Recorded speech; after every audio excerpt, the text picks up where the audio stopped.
Il est à présent 3h15. J'aimerais vous faire partager une petite réflexion concernant As-Salat at-Tarawih. Vous avez devant vous Al-Kitab As-Sunan Ibn Majah. Sunan Ibn Majah, radiallahu anhu. Donc c'est un livre que tout le monde connaît, je suppose, qui fait partie des livres les plus réputés, comme Abi Daoud, An-Nisa'i, etc. Bukhari, Muslim, Musnad Ahmed, Tirmizi, Nisa'i, Ibn Majah, etc. Alors, on va faire une petite analyse assez intelligente qu'on n'avait pas faite concernant le Tarawih. J'avais évoqué ce hadith de mémoire, de tête, mais j'aimerais qu'on analyse la question de façon professionnelle, de façon juridique. Sunan Ibn Majah, à la page... Je fais attention, c'est tellement de choses. À la page... Iqama as-salat wa sunna fiha. On va poser ça là. On va pousser ça un petit peu. On fait de la place. On a au numéro hadith 1378. On a 1378, un hadith que je vais vous lire. سألت الرسول الله عليه الصلاة والسلام أيما أفضل الصلاة في بيتي أو الصلاة في المسجد قال ألا ترى إلى بيتي ما أقرب من المسجد فلا أصلي في بيتي أحب إلا من أن أصلي في المسجد إلا أن تكون الصلاة مكتوبة. Je recommence. سألت الرسول الله عليه الصلاة والسلام أيما أفضل الصلاة في بيتي أو الصلاة في المسجد قال ألا ترى إلى بيتي ما أقرب من المسجد فلا أن أصلي في بيتي أحب إلا من أن أصلي في المسجد إلا أن تكون الصلاة مكتوبة. Donc le texte il est là. Je vais vous le traduire. Enfin, je pense que vous l'avez compris, mais je vais quand même le traduire.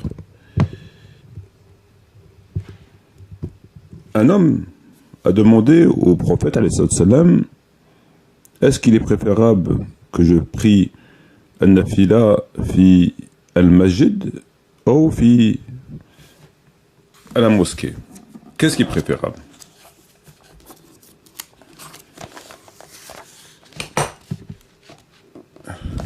Le prophète lui dit, est-ce que tu vois ma maison? Ne vois-tu pas ma maison? Elle est aqrab al-masjid. Ne vois-tu pas que ma maison elle est collée, pour ainsi dire, à la mosquée? Il lui dit, si, effectivement.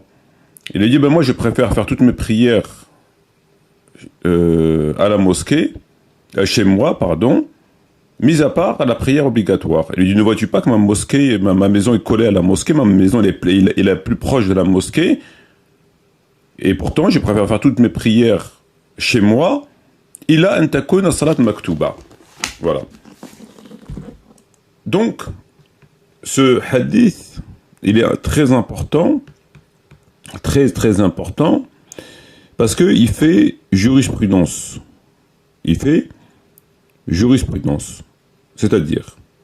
C'est-à-dire que ce hadith s'applique à toutes les prières non obligatoires, toutes.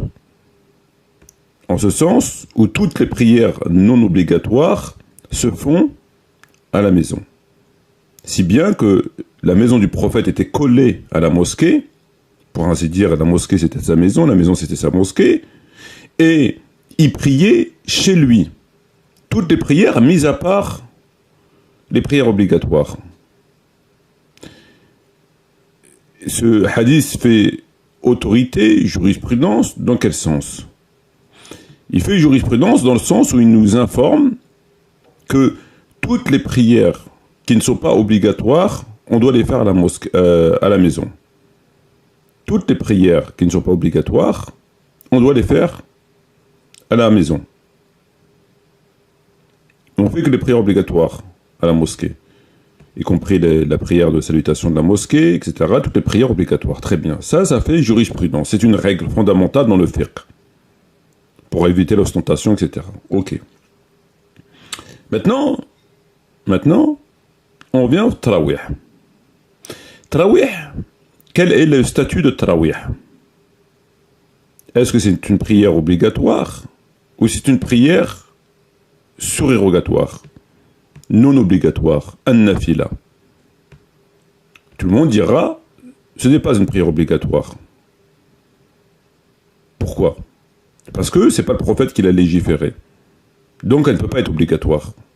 Il n'y a que Allah ou le prophète qui peuvent non seulement légiférer une prière, mais en plus lui accorder son caractère d'obligation ou non. N'est-ce pas? Donc, cette prière, comme elle n'a pas été légiférée ni par Allah ni par son messager, elle ne peut pas donc revêtir le statut d'une prière obligatoire. On est d'accord? Donc c'est une prière surérogatoire. Si c'est une prière surérogatoire, pourquoi qu'on l'a fait à la mosquée?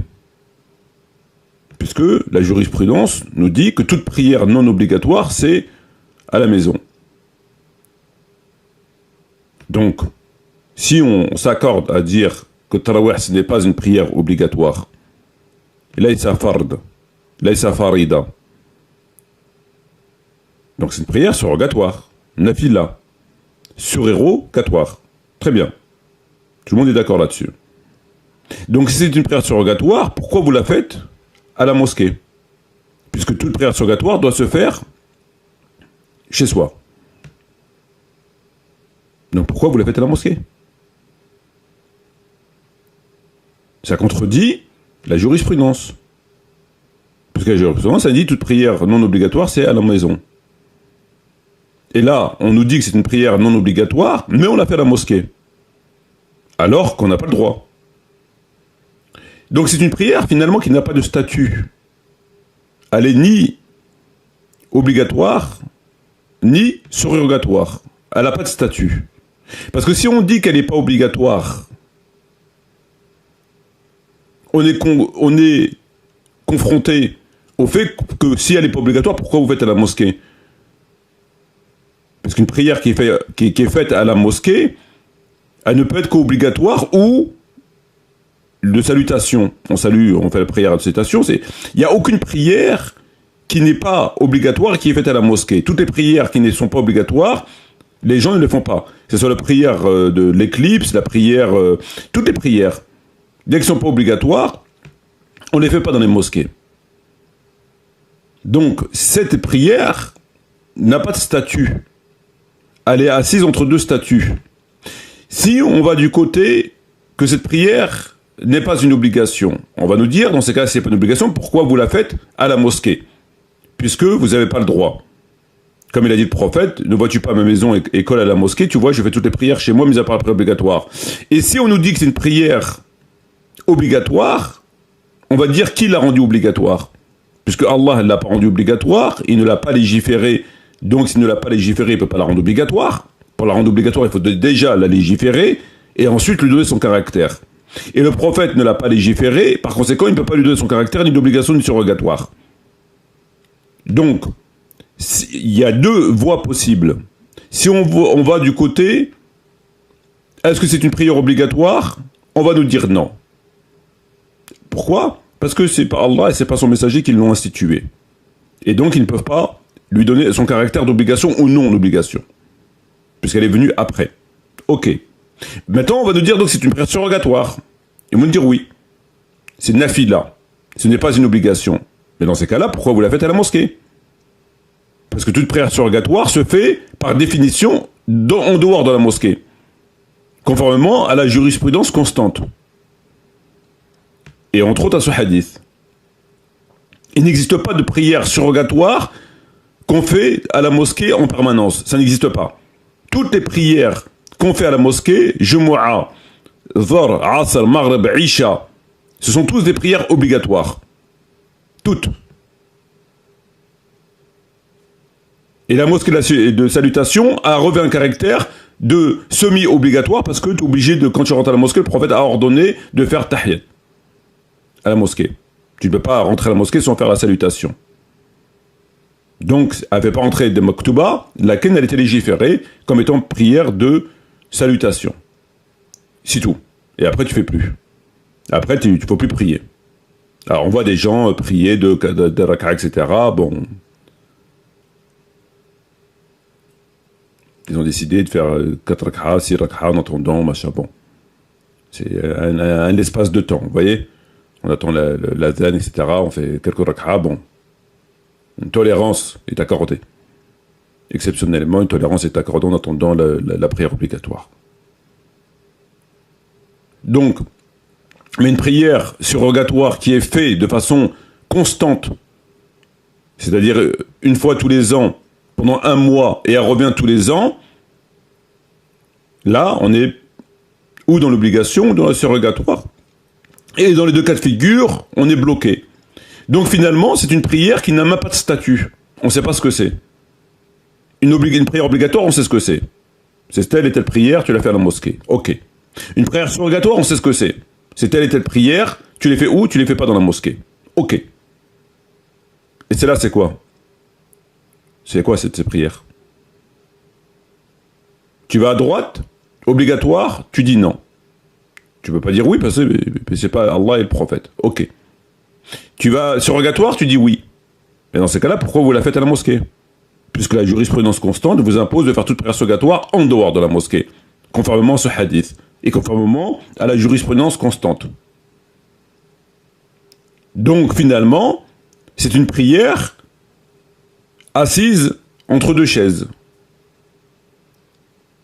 Elle est pas obligatoire parce qu'ils n'ont pas légiféré, elle n'est pas surrogatoire parce qu'on l'a fait à la mosquée, mais elle a un caractère d'obligation parce qu'on l'a fait à la mosquée,